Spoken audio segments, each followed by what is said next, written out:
Hey, everyone. Welcome to Education is Freedom. My name is Dr. Danielle Martin, or as some of you call me, Dr. Danny. This is a space where we discuss all things education. As we know, education happens both inside and outside of the classroom. So, this is a space where fearless, purpose driven female leaders, change makers, and advocates from all over the world unite.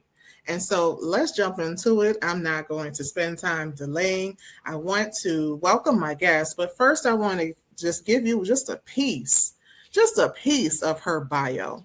And I am speaking of the Honorable Michelle Chambers. So, with over 30 years of public service experience, Michelle is the only candidate who has served Senate District 35 in all levels of government. She is focused on addressing the issues distressing our communities within Senate District 35 and throughout California. Those issues are housing inequities, mental health and substance abuse, livable wages, quality and affordable health care, and social justice disparities. Michelle was recently the External Affairs Manager for the California Department of Justice before announcing her candidacy for California State Senate District 35. She is the only candidate endorsed by the incumbent California Senator State Bradford, amongst many other prominent legislators, labor unions, and community organizations and leaders. And so it is my pleasure to welcome to Education is Freedom, the Honorable Michelle Chambers. Hey, Hey, boom, step in the room. Yes, the Honorable Michelle Chambers. I'm so happy to have you here. thank you. Thank you so much. I'm so proud of you, Dr. Danny. I have watched you grow for many years, and she's Dr. Danny now. And you've just been an encouragement to our little young women. And I'm glad that they have someone to look up to, such as yourself, to emulate. It's very important, especially as Black women, that we leave that for our youth to look up to. We be that change in them. So thank you for taking that torch. Thank you. Thank you so much for that. I received those verbal flowers, but just as you are proud of me, I am proud of you. And I'm so happy to have you here. And so thank you for all that you're doing for our communities. And thank you for answering the call. Always.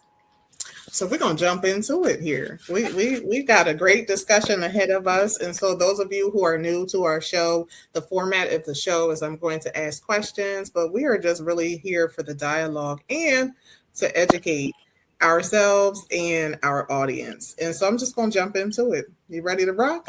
That's right. All right, let's go. So I would like to highlight your educational journey. And what I want the people to know and understand is how did you land at this point in your career and what motivated you to be in this current space?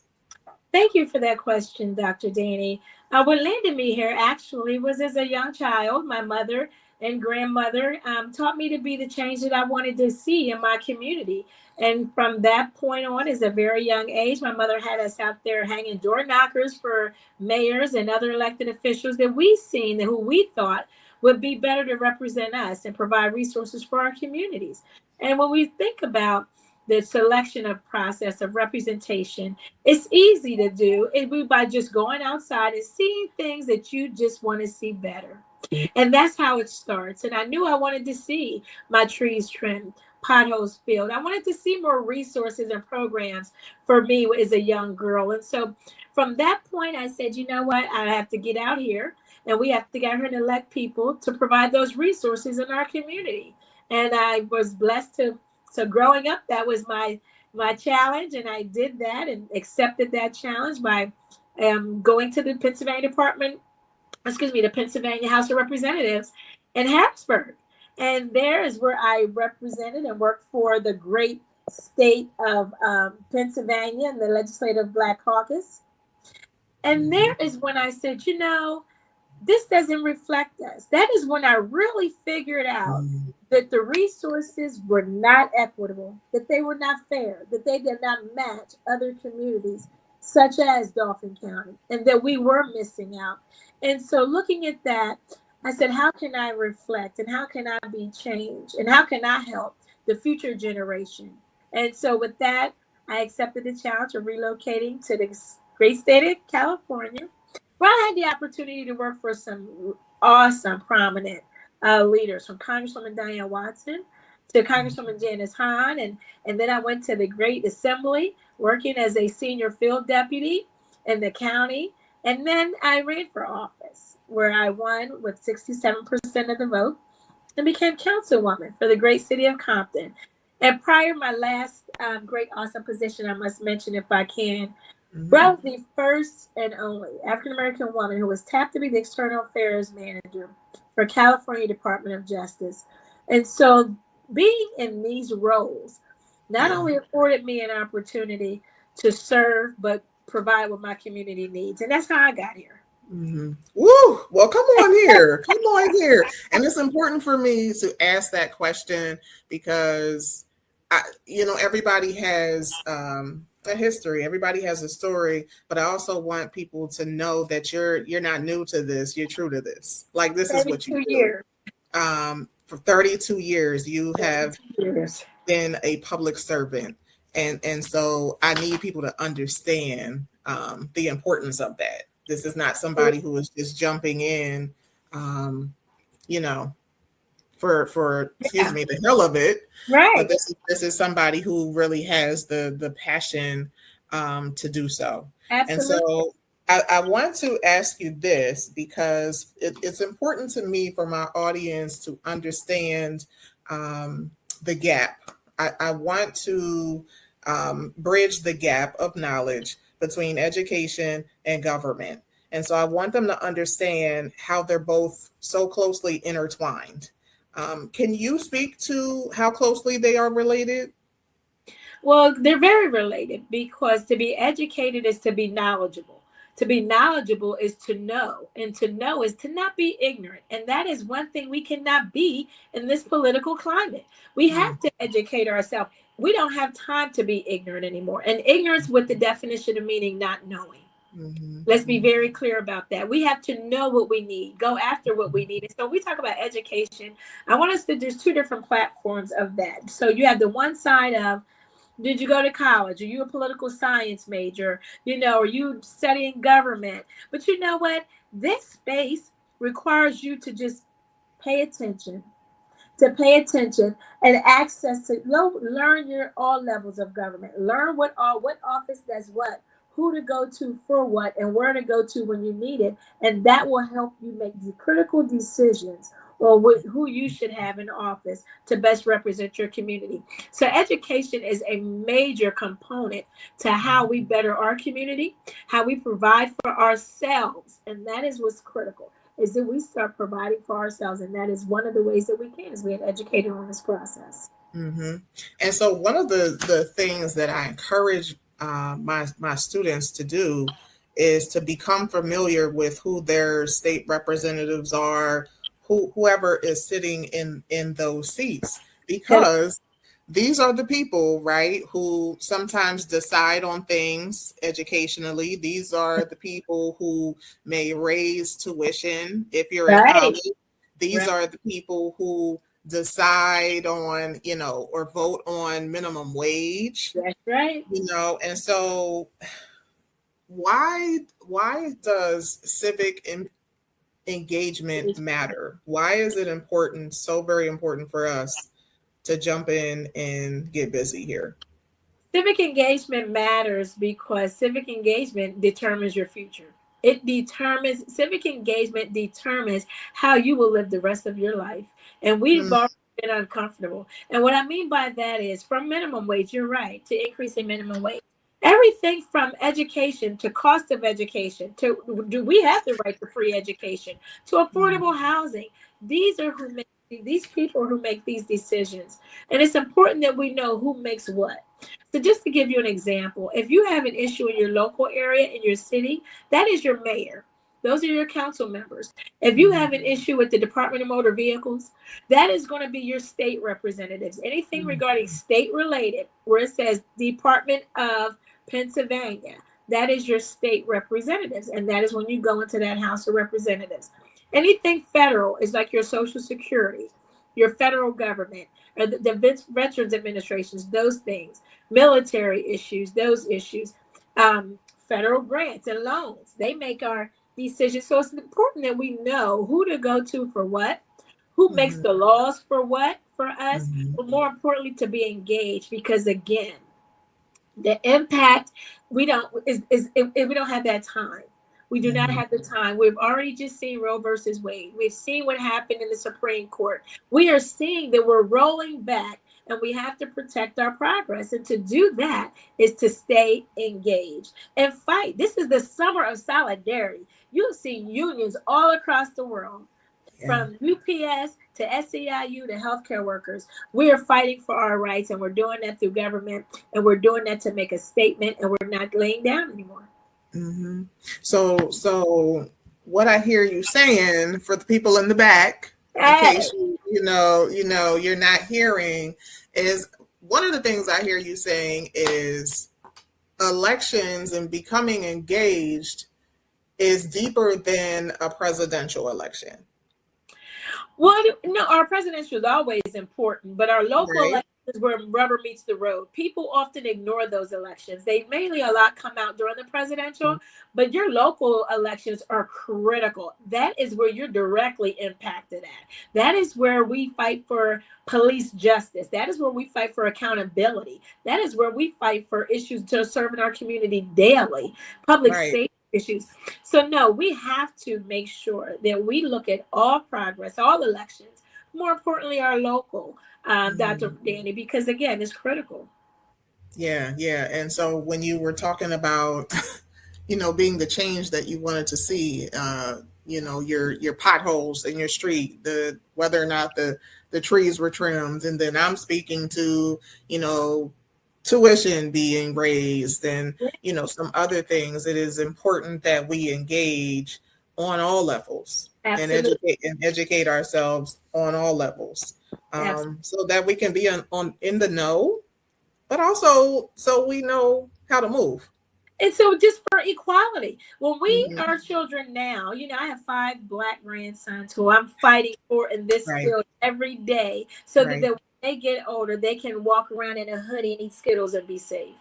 So I'm fighting every day that so when my grandbabies are old enough to go to school or go to preschool, I have one now in preschool, but further education, that they have the quality access, they have the teachers, they have the counselors, their books are filled, their libraries have books in them.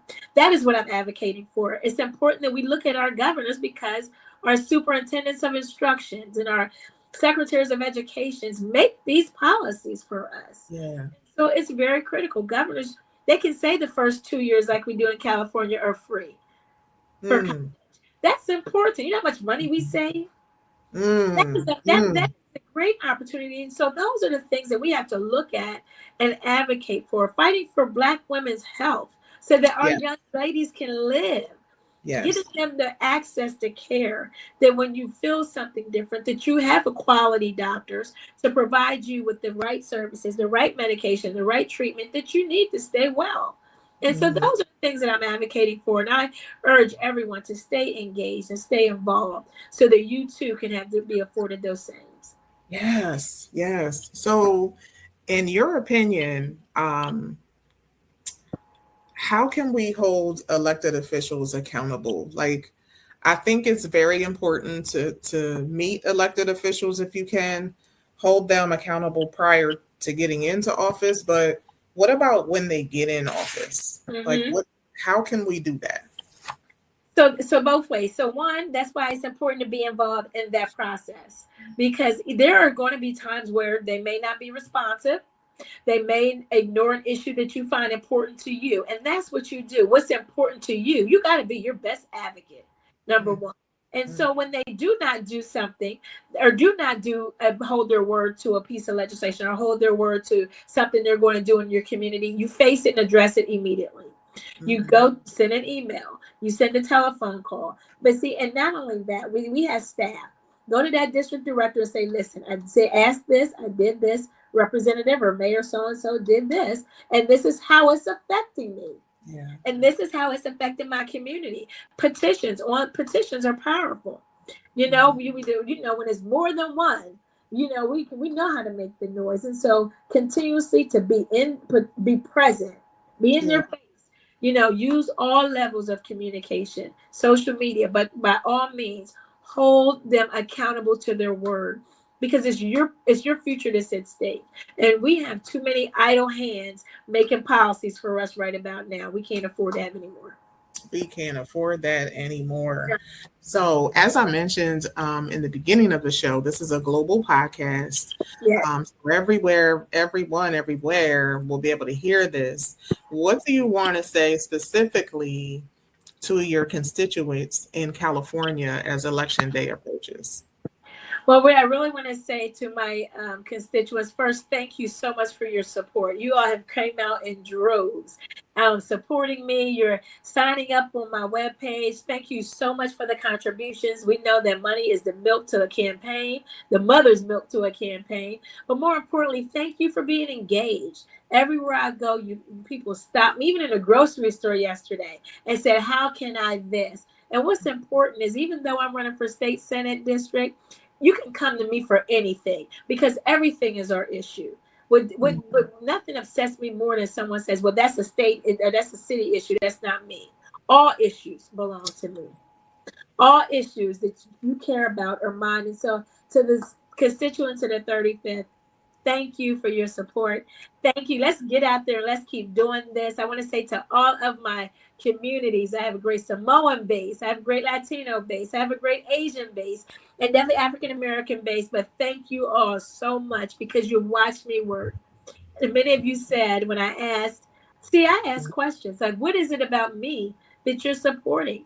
And everybody says, you show up, you keep your word, you're present, Mm-hmm. when we need you, you show up. And that's what I will continue to do is show up, be your advocate in Sacramento, and also work with others, my colleagues in Sacramento, to assuring that we are allocated our fair share of access, our fair share of funding, our fair share of resources, and also assuring that the policies made in Sacramento are reflective of our needs. Yes, yes. And even if you're not in California, this conversation is important to you because some of the things that are happening in your area either are happening in other areas Yes, or maybe on the horizon of happening. And so this is why it's important to pay attention to it all, that's right. I as said much as you can California. stand, That's you right. know. California is one of the leading states in our nation. A lot of legislation that we make here carries to other states. Yeah, I'll give you an example. The Crown Act that was enacted by at Yes. that time Senator Holly Mitchell, who endorsed me, who's now Supervisor Mitchell. 26 states have picked up that legislation on supporting our natural hair wearers and not to be criminalized or discriminated against for having that right. So those Yes. like that access to care, maternal care. We just passed a law for doulas. We have that right. Black African American Yes. women are has the leading cause of death in maternal mortality. And that Mm, is just scary to know that because of the lack of access of health care, that I will not be safe giving birth, that I may not be safe with certain procedures. So when I say California is leading, we are leading. And then so please stay vigilant. yeah. Keep your eyes open. We can no longer walk around with our eyes wide shut. Ooh. Mm. Are there any? You mentioned that California is one of, if not the leading state in the nation. What are there any key issues that Californians will be voting on this go round? Californians will be voting on some educational issues that are very important for us, such as access to for African American education resources. We see right now in California, there's a lot of school districts who are banning books, who are banning education, and taking our history out of the educational curriculum. So those are things that we have to make sure that we watch.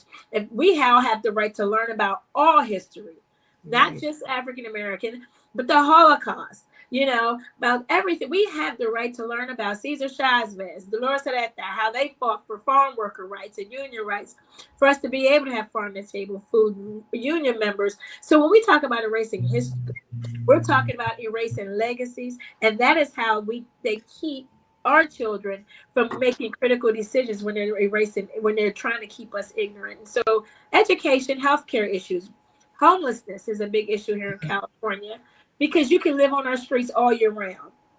I tell people, Pennsylvania, you can't.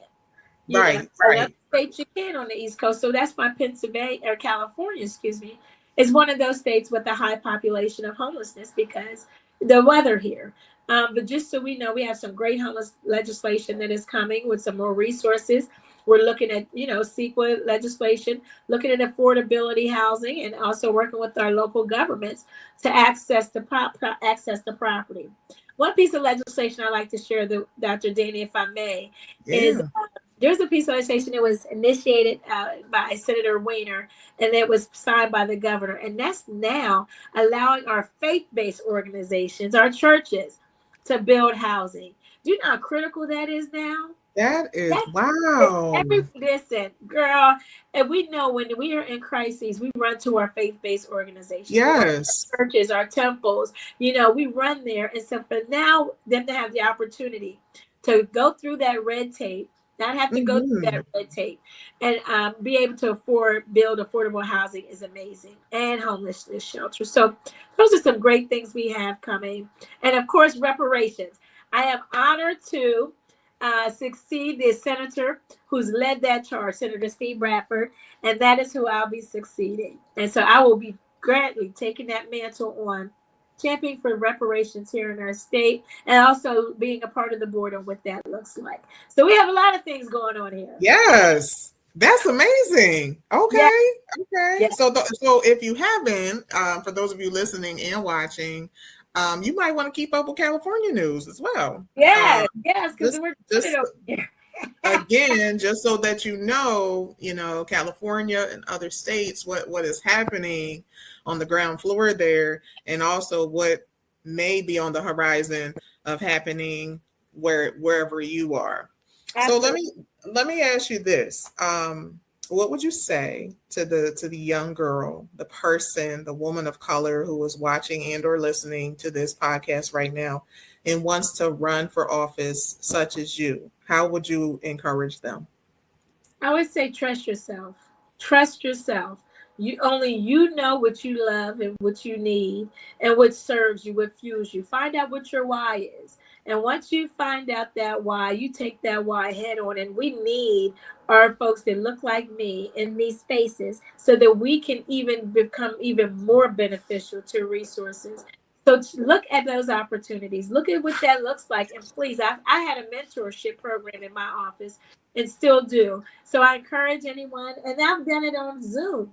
So if there's anyone who would like to reach out to me for those conversations of how do I do it? How do I get started? You get started by just being involved in your local elected, school board, commissioners, start getting involved and then start learning about the process and you'll find out what your niche is and trust yourself, be patient with yourself. It's going to come to you. But more importantly, like Nike said, just do it. We need you. Yes, I love that. And so, if you're just jumping in or tuning into the conversation, please make sure that you are liking and sharing this conversation. Make sure that you are downloading our She Is Still Dope app. There is a membership that is free to you until 10/31 of this month. But wow, the Honorable Michelle Chambers, is just such a pleasure to be in your space and have you on here. So, another question that I have for you is, how can people find you? Are you on social media? How can they follow you to support you? Like, even if they're not in California, what if there are some of us in Pennsylvania or wherever that want to support your cause? Thank you so much. And again, please follow me at Chambers, the number four, CA Senate on all platforms. Excuse me, Instagram is Chambers for Senate on Instagram. On X, which was formerly known as Twitter, is Chambers for CA Senate. And on Facebook is Michelle Chambers for Senate. So please follow me. Go to my website, chambers, the number four, Senate.com. There you can learn all about me. Click on about. See what I'm up to. Look at my endorsements, though, for those who support me and who are challenging and supporting me to get to Sacramento. But also, if you can, please click on the donation link. Every dime makes a difference. There's none too small. We have $5 donations, $2 donations, and it all adds up. The races are expensive, but it'll be worth it. And I promise to lead with integrity, with a moral compass, but more importantly, putting you first, California. But thank you all for this opportunity. Oh my goodness, I love that. And just really quickly before we go, because I know you have to go and I want to be Yes, cognizant of your time, mention mentorship that through is your office. What does that look like? Where can we get more information about that? Because we need mentorship. absolutely. Well, they can do exactly what you did, just how you took that initiative and sought me out to educate the community. Please just email me at chambers, the number for Senate 2024 at gmail.com, and just state that you would like for me to host a Zoom mentorship program with a group of young ladies or a group of gentlemen, anyone who's interested in civic government, and then we'll do it. Now, I do Q&A. I give some background history. I will ask them, what is it that you see that you want to change? And we have that dialogue. But more importantly, I'm accessible, and I'm looking forward to educating our youth. Thank you so much for that. Oh man, this conversation does my heart good, and I want the people to know and understand that it is important when you have someone running for office or someone who is even in office that takes the time to speak to you. That is crucial. And so, as a citizen who votes, Thank you. and representing people who do vote, I greatly appreciate you and your time. God bless you in what you are doing here. You are fulfilling your purpose. Thank you. Walking in your purpose is not easy. Okay. No. I'll say it again. Walking in your purpose is not easy, but when But you should be uncomfortable. If you're you should be comfortable, you're not uncomfortable. going. You got to be uncomfortable. That's how you know you're making a change when you're uncomfortable. And because there's no growth when we're That's comfortable, right. and That's sometimes God needs to stretch and pull and right. Amen. all the things for you to get to where he needs you to be. And so I'm proud of you because I know this is not an easy journey, nor is it an easy space to be in. But when you are called to serve and when you are called by him, Amen.